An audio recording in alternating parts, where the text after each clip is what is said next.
네, 오늘 저는 주신 말씀을 통해서 골로새 성도를 향한 바울의 기도라고 하는 제목을 가지고 하나님 말씀을 증거하겠습니다. 구원받은 택한 성도들에게 기도만큼 중요한 것이 없습니다. 1770년도에 미국의 헌법위원회는 작은 주들에게도 큰 주와 마찬가지로 대표권을 주어야 하는 문제로 고민하는 그런 때였습니다. 아마 미국이 워낙 큰 땅덩어리이기 때문에 그런 것 같습니다. 쉽게 결정을 내리지 못하는 그때에 당시 대통령이었던 벤자민 프랭클린은 사람들에게 한 가지 제안을 했어요. 그 제안이 뭐냐면 함께 기도하자는 거예요. 그들은 기도했습니다. 그리고 기도를 시작한 이후에 그들의 문제가, 고민스러운 문제가 지혜롭게 잘 해결이 되었고, 여러분 그때 결정했던 그 결정이 지금까지도 아무 무리 없이 지속되고 있다는 것입니다.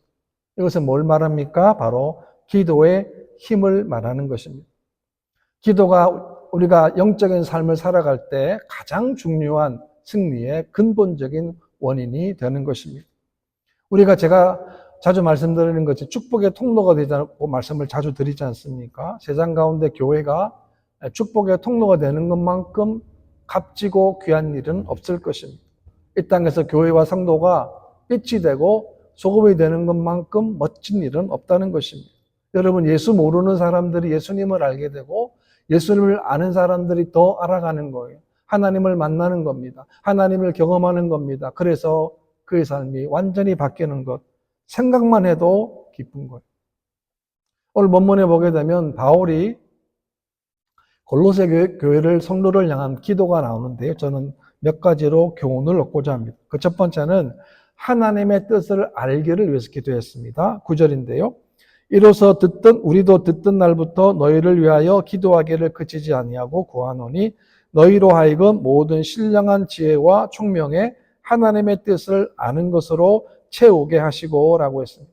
여러분, 바울은 기도하기는 기도했습니다. 어떻게 기도했냐면 기도하기를 그치지 아니했다라고 했습니다. 끊임없이 열정을 가지고 열렬하게 바울이 기도했다는 것입니다. 어떤 기도 제목입니까? 골로새 교회 성도들이 하나님에 대한 것, 하나님에 대한 지식, 그리고 하나님의 뜻을 알아가는 성도가 되기를 바울이 기도한 것입니다. 우리가 하나님을 섬기는 가장 중요한 기초는 바로 하나님에 대한 참된 지식이기 때문에 그렇습니다. 하나님은 우주 만물을 창조하셨습니다. 그리고 하나님은 지금도 우주 만물을 다스리시는 전능자이십니다. 그런데 그분이 우리를 사랑하십니다. 여러분, 그분이 사랑하고 계십니다. 사랑하셨습니다. 지금도 사랑하고 계십니다. 앞으로도 저와 여러분들을 하나님이 사랑하실 것입니다. 그래서 바울은 뭐라 그럽니까? 모든 지혜와 총명이라고 했습니다. 이 지혜와 총명은 바로 성령의 역사를 말하는 거예요. 여러분, 세상 가운데 참과 거짓을 분별해야 합니다. 진리와 비진리를 분별해야 하는 것입니다. 그러니까 바울은 골로새 성도들이 영적인 것과 육적인 것을 올바르게 구분할 줄 알기를 그가 기도한 것입니다. 왜냐하면 하나님을 올바르게 알아야 하나님을 올바르게 섬길 수 있기 때문에 그렇습니다. 여러분, 당시 초대교회도 마찬가지지만 골로새 교회도 영지주의자들이 비롯한 이단들이 성도들에게 위협을 가하는 시점이었기 때문에 그렇습니다. 그러할 때에 그들이 필요한 것은 하나님의 지혜와 하나님의 총명으로 하나님의 뜻을 충만히 알기를 간구한 것입니다. 여러분, 세상의 지식과 하나님 지식의 차이점이 뭡니까? 세상의 지식은 많이 알면 알수록 그 사람이 교만하게 쉽고 거만하게 쉽고 남을 함부로 판단하기 쉽습니다. 그런데 하나님을 아는 지식이 많으면 많을수록 정반대입니다. 겸손할 수밖에 없는 거예요. 왜? 하나님 앞에 서면 우리는 어쩔 수 없는 죄인 중에 죄인임을 고백할 수밖에 없기 때문에 그렇습니다. 베드로가 주님 앞에서 주님의 신성, 하나님을 깨닫게 됩니다. 밤새 고기를 잡았는데 한 마리 못 잡았습니다. 헛땅을 쳤습니다. 이제는 하는 게 고기를 세는 것이 아니고 그물을 씻는 그런 시간인데 주님이 오셔서 깊은 곳에 가서 그물을 내리라는 거예요. 밤새도록 수고했는데 지금 베드로의 마음은 반발심이 있어요. 지금 밤새도록 한 마리 못 잡았는데 어떻게 또 나갑니까? 라고 그런 마음으로 말을 했지만 어쨌든 베드로가 다시 배를 데리고 그물을 가지고 다시 고기로 나갔습니다. 어떻게 되었습니까? 그물이 찢을 정도로 고기를 많이 잡았습니다. 그때 베드로가 뭘 깨달았습니까? 예수님의 하나님 대신, 다시 말하면 예수님의 신성을 체험하게 된 거예요. 그러니 고백합니다. 주여 나를 떠나소서 나는 죄인입니다. 라고 고백한 겁니다. 여러분 그 배 위에서 고기 가운데서 베드로가 예수님이 누군가를 그가 깨닫게 되었다라고 하는 것입니다. 여러분 이 발견이, 이 체험이 우리 인생 가운데 가장 중요하고 가장 고상한 지식이고 체험이라고 하는 것입니다. 여러분 우리가 하나님을 알면 알수록 우리의 부패함을 알게 되는 거예요. 우리가 얼마나 부패하고 얼마나 강팍하고 악한 자라는 사실을 우리가 깨닫게 된다는 것입니다. 동시에 그 하나님의 사랑이 우리를 지금까지 지켜주셨음을 우리가 하나님께 감사하지 않을 수 없는 것입니다. 아무리 강조해도 이단 사이비는 정말 조심해야 합니다. 한번 빠지게 되면 그 영혼도 그 가정도 그 자녀들도 망치기 때문에 그렇습니다. 왜 넘어갑니까? 하나님에 대한 올바른 지식이 부족하기 때문에 그렇습니다. 없는 건 아닙니다. 일단 교회를 나왔으니까요. 그런데 부족하기 때문에 성경에 대해서 미혹된 것, 우리가 잘 이해할 수 없는 부분을 끄집어내가지고 던지면 그걸 먹게 되면 이단에 넘어가는 것입니다. 그렇게 우리가 하나님을 만나고 체험하고 예배하는 시간만큼 복된 시간이 없는 겁니다. 10절입니다. 주께 합당하게 행하여 범사에 기쁘시게 하고 모든 선한 일에 열매를 맺게 하시며 하나님을 아는 것에 자라게 하시고 라고 했습니다. 무슨 말이냐면 하나님을 올바로 알아야 하나님을 올바로 섬길 수 있고 하나님을 올바로 섬겨야 하나님이 원하시는 선한 열매를 맺게 된다는 것입니다. 그래서 제일 중요한 게 뭡니까?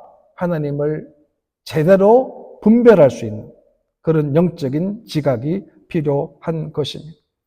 그래서 믿음이 중요한 것 아닙니까? 우리가 믿음이 없이는 아무것도 아닌 거예요. 믿음이 없이는 하나님을 기쁘시게 할 수 없는 겁니다.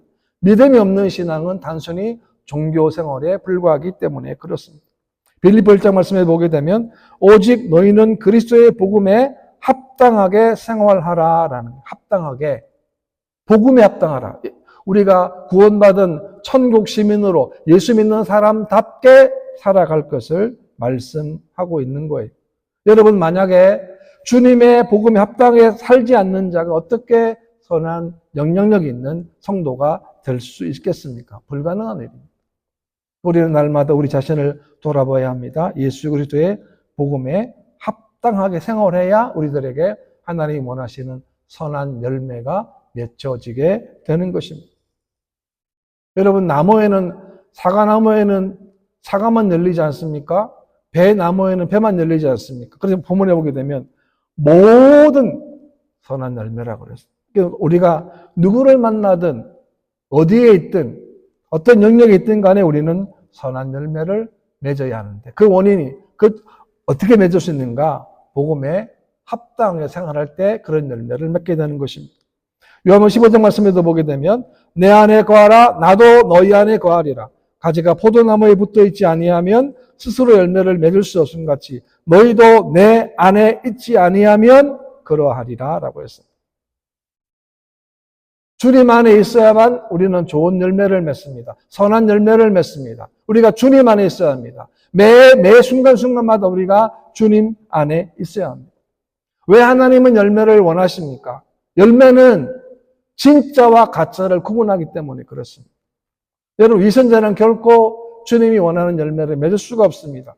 여러분 그리스도 밖에 있는 자는 열매를 맺을 수가 없는 거예요. 그래서 우리는 우리 인생 가운데 하나님이 원하지 않는 열매를 맺는 건 아닌지 우리를 돌아보아야 하는 것입니다. 여러분 우리 안에 죄가 있습니다. 정욕이 있습니다. 이런 것들 때문에 우리 안에 선한 열매, 하나님 원하는 열매를 맺지 못하기 때문에 그렇습니다. 그 다음에 두 번째는 하나님께서 성도들에게 더욱더 능력을 있게 해달라고 기도하는데요. 11절입니다. 그의 영광의 힘을 따라 모든 능력으로 능하게 하시며 기쁨으로 모든 견딤과 오래 참음에 이르게 하시고 라고 했습니다. 인류의 역사는 전쟁의 역사 아닙니까? 지금도 지구촌에는 끊임없이 전쟁이 일어나고 있습니다. 여러분, 전쟁에 바로 얼마나 많은 희생자들이 생겼습니까? 그러나 이 전쟁보다 더 무서운 것이 있는데 그것은 영적인 전쟁인 것입니다. 우리의 적인 사단 마귀는 우리의 눈에는 보이지 않지만 그들은 능력을 가지고 있습니다. 그래서 우리가 마귀와 대적하기 위해서는 항상 준비를 해야 합니다. 에베소 6장 말씀 보게 되면 끝으로 너희가 주 안에서와 그의 힘의 능력으로 강건하여지고 라고 했습니다. 먼저는 주 안에 있어야 합니다. 그리고 그 힘의 능력으로 강건할 수 있는 거예요. 이것이 바로 영적인 전쟁에서 승리하는 비결인 것입니다.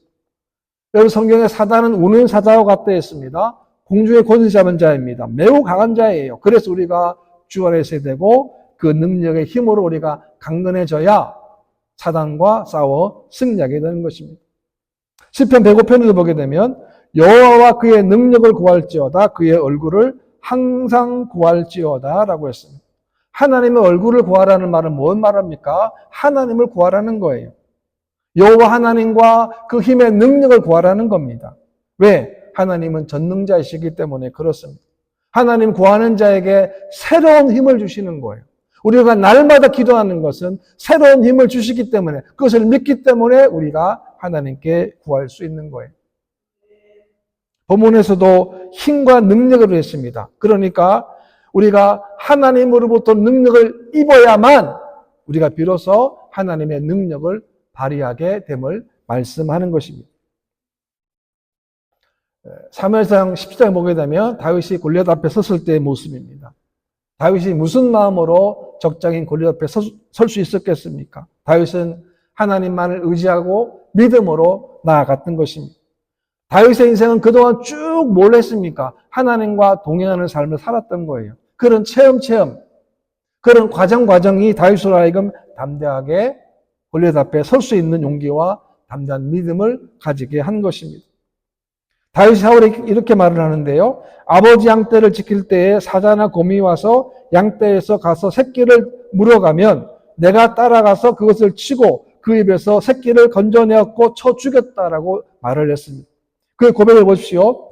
여호와께서 나를 사자의 발톱과 곰의 발톱에서 건져내셨은즉 나를 이 블레셋 사람의 손에서도 건져내시리이다 라고 했습니다. 내가 한 게 아니라는 거예요. 내 힘이 아니라는 거예요.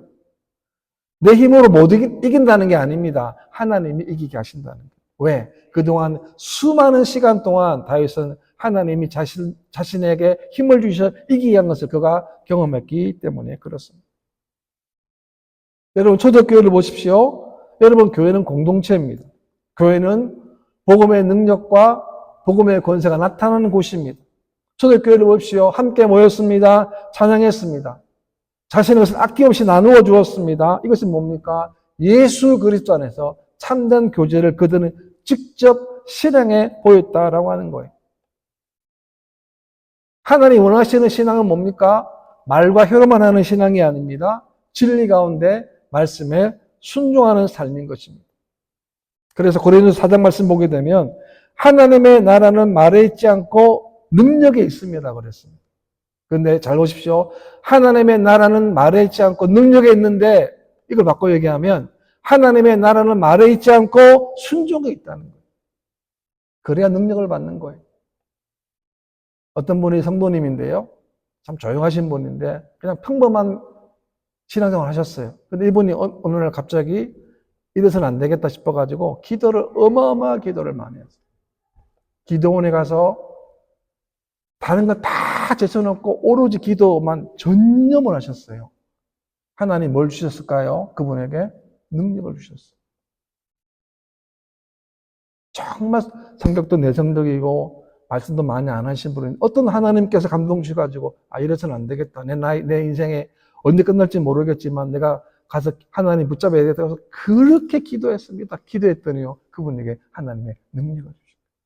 지금 뭐 하시는가? 말씀처럼. 하나님한테 체험을 증거하는 하나님이 그런 곳으로 인도하신대요. 제가 그걸 듣고 하나님께 우리가 마찬가지입니다. 우리가 부르짖고 기도하고 간구하고 왜 합니까? 우리들에게 그 능력이 필요하기 때문에 그렇습니다. 그 능력 때문에 우리는 살아가는 거예요. 그래서 본문에도 모든 견딤과 오래 참음이라고 말씀하고 있는 것입니다. 끝까지 참는 거예요. 끝까지 오래 참는 겁니다. 왜? 그 과정을 통해서 하나님 일하신 걸 알면은 기뻐할 수밖에 없는 것입니다. 기뻐할 수밖에 없어요. 아무리 견디기 힘든 고난과 아픔과 상황이라 할지라도 그 과정마다 하나님이 개입하시고 역사하기 때문에 기뻐하는 거예요. 그 다음에 세 번째는 영원한 하나님 나라를 주심에 감사하기를 기도했습니다. 12절인데요.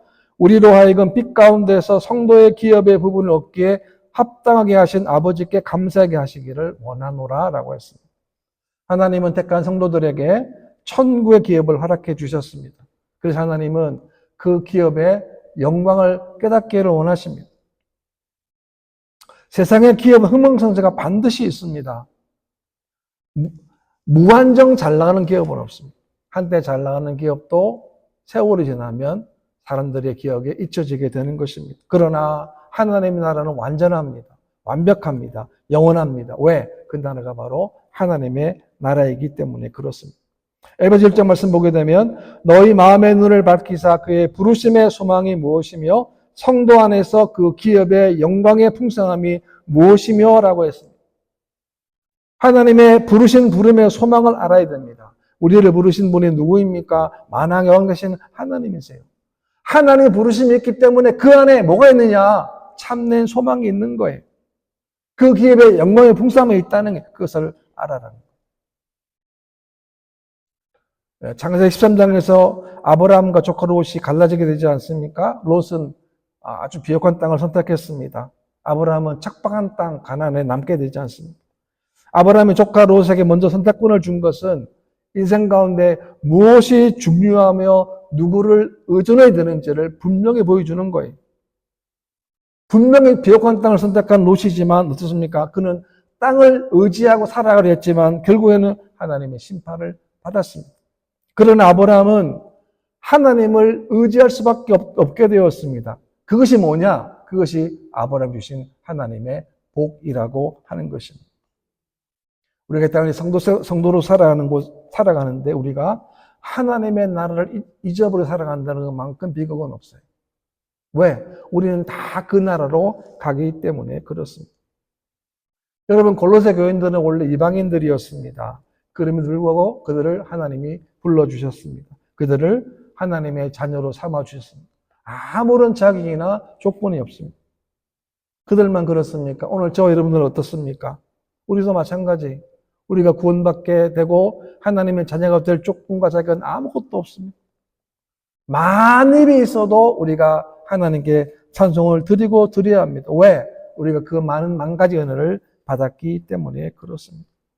우리가 어떻게 살았습니까? 어떤 존재였습니까? 어떤 삶을 살았습니까? 그런데 하나님 그 모든 삶 가운데 우리를 하나님의 자녀로 뽑아 주신 거예요. 1%도 없습니다. 그런데 하나님 우리를 하나님의 자녀로 삼아주시고 지금까지 우리를 인도하시고 이끌어 주셨습니다. 그래서 우리가 예수님을 인격적으로 만나게 되면 내가 뭘 변하느냐면 다른 사람의 연약함에 대해서 이해하게 된다는 거예요. 다른 사람의 아픔이나 절망이나 그런 불편한 부분에 대해서 내가 이해하게 된다는 것입니다. 이것이 뭐냐? 예수 안에서 참 자유를 누리는 거룩한 삶이 되는 것입니다. 뿐만 아닙니다. 저와 여러분들을 우리가 복음의 일꾼으로 삼아주셨습니다. 왜 삼아주셨습니까? 저와 여러분들에게 하나님은 생명의 멸류관을 얻게 하시려고 복음의 사명을 허락해 주신 거예요. 그래서 우리 이 땅 살아갈 동안에 여러분 이 땅에서 어떤 사람이 가장 행복한 사람일까요? 어떤 사람이 우리가 봤을 때 세상적으로 어떤 사람이 가장 행복한 사람이 돈이 많은 사람이 권력 많은 사람입니까? 명예 많은 사람입니까? 한때는 그럴 수 있습니다. 영원하진 않아요. 어떤 사람이 가장 행복한 사람이냐? 가장 감사하는 그 사람이 가장 행복한 사람이 되는 거예요. 누구한테요? 하나님한테. 누구한테요? 이웃에게. 누구한테? 가족에게 감사하는 사람. 제가 이번에 제가 아내가 이렇게 이런 병상에 있을 때, 제가 아는 분한테 이제 저희 아내 사정을 전화를 했는데 안 받으시더라고요. 그래서 안 받으시네 했는데 갑자기 연락이 온 겁니다. 저한테. 지난주에. 제 아내에 대한 사정을 이제 저한테 물어보는 거예요. 그 어떻게 아셨냐 했더니 이 밴쿠버 지역에 기도 모임이 있어요. 예전에는 일주일에 한 번씩 모여서 기도를 했는데 지금은 코로나 이후로는 이제 줌으로 기도를 하시는데 우리 제3회님 아버님이 거기 같이 하시는 거 봐요. 근데 그 장로님께서 저희 아내에 대한 기도 제목을 그 선교회 회원들에게 공유를 한 거예요. 얼마나 감사한지. 내가 얼마나 감사하고 기쁜지. 너무나 감사. 여러분, 내 기도가 아니잖아요. 절박한 기도가 아니잖아요. 근데 그것을, 절박한 기도죠. 왜? 우리 자매님이 아버님, 또 우리가 아시는 분. 그건 절박하지만 그것을 다른 사람들에게 공유했고, 그 얘기를 들었던 어떤 분이 저한테 전화를 해서 저한테 지금 어떻게 됐냐고. 제가 이런 자초행을 얘기했습니다. 얼마나 감사한지 모르겠어요. 이것이 뭡니까? 우리가 모든 일에 감사할 수 있는 조건이 된다라고 합니다. 이제 우리가 두 번째 항암을 이제 마치고 지금 또 병실도 옮겼거든요. 또 묵상하는 가운데 여러 가지로 제가 아내하고 그동안 말 못했던 것, 내면에 있던 것, 정말 말하면 상처받을 수 있는 그런 말까지도 끄집어내면서 우리가 하나님 앞에 혹시라도 잘못한 것 있으면 이 시간 회개하자. 제가 아내가 저한테 그래도 여보 오늘 당신 뭐 회개했어? 저한테 물어봐요. 가끔씩. 네. 왜? 그런 시간이니까 혹시라도 하나님이 원하지 않는 모습은 없었는가를 우리가 확인. 그것조차도 감사한 거예요. 우리 성도들은 이 땅의 것에만 매몰된 삶이 아니에요. 하나님 나라가 반드시 있어요. 그 하나님이 우리를 지켜주죠. 그 하나님 나라 우리가 가게 된다는 거예요. 감사하지 않을 수 없다는 거예요. 그래서 우리가 이런 믿음으로, 이런 마음으로 바울처럼 올로서교 성도를 기도했던 것처럼 우리 새교회뿐만이 아니라 지구 열방가 있는 모든 교회 성도들을 위해서 다 함께 기도할 수 있는 그런 믿음의 삶 되시기를 주님의 이름으로 축원합니다.